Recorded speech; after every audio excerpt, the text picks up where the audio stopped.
Hey, it's Rebecca Smith from the KBIA newsroom in Columbia, and it's time for Missouri Health Talks, a project where we listen in on Missourians' conversations about access to health care. This week we hear from Kielhofner and Jacey Schank. They're both on the executive board of a University of Missouri menstrual health student group called Period at Mizzou. They spoke about their organization, why it's important, and about some of the legislative changes they're working toward. Here's Jane.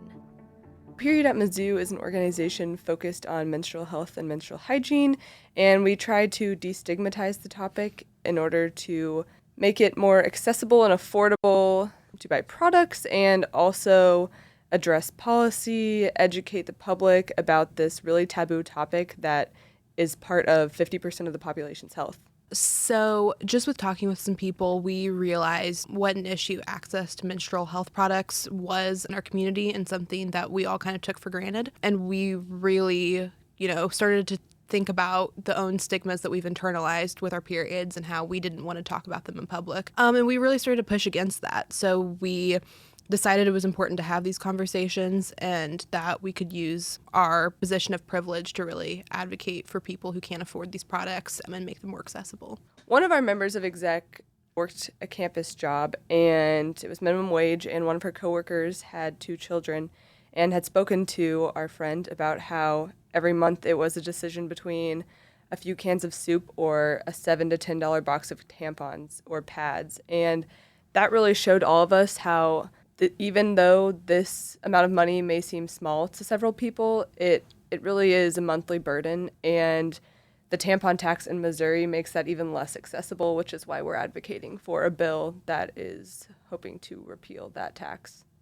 So Missouri is one of the majority of states that has a tax on menstrual hygiene products as a luxury, whereas things like Viagra and food are not taxed that way. So what this bill is aiming to do is reduce the sales tax to the level of food. So it wouldn't do away with it entirely, but it would reduce it to the level of other necessities. And so this bill includes menstrual hygiene products, diapers, and things like adult diapers and other hygiene products like that. And so we're really excited to see that bill continue on. So one thing I've thought a lot about is young girls in poverty who aren't able to go to school during their period because they don't have the hygiene products necessary to, be confident and know that they're not going to bleed through and be embarrassed at school. And that, that hinders their ability to learn and is so damaging for the future. And we recognize this isn't an overnight process and this is ongoing, which is why we really hope that this legislation that's in the State House at the moment works its way through. So there's currently a sponsor of the bill, and we're hoping that it will get bipartisan support because it really is a common sense thing. It doesn't cost the state very much money. It helps out low-income people. It helps out people with, diapers as well as menstrual hygiene products and people who have incontinence issues with bladder control and other issues.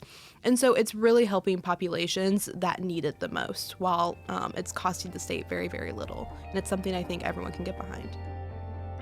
That was Kielhofner and Jacey Schank talking about their student organization, Period at Mizzou, and some of the societal and political changes they're working toward. That's it for this week's Missouri Health Talks, which was reported and produced by Mackenzie Bagley. Tune in next week for more conversations from throughout the state about health and access. I'm Rebecca Smith. Thanks for listening.